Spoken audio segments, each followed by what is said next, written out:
This is ChainMind, the decentralized AI network built for everyone. Just search ChainMind on Google, sign up, download the app, and you're in. That's it. You've joined the network. Run it on any device, phone, laptop, or server. Why ChainMind? Fully decentralized, fully yours. Sergey Brin just poured $100 million into a single political fight, and it's a warning bell for anyone who thinks power can stay centralized. First, that cash blitz shows how attacks on the ultra-rich can force tech titans to weaponize legal teams, PR machines, and grassroots ads just to protect their balance sheets.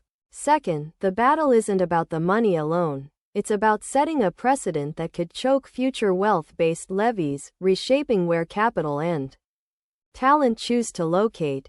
Third, in a world where a handful of giants can buy influence, decentralized AI platforms like ChainMind become the antidote, spreading compute power, data ownership, and revenue across a global network instead of a single boardroom. When policy tries to lock up innovation, the answer is not more lobbying, it's a trustless marketplace that can't be bought off.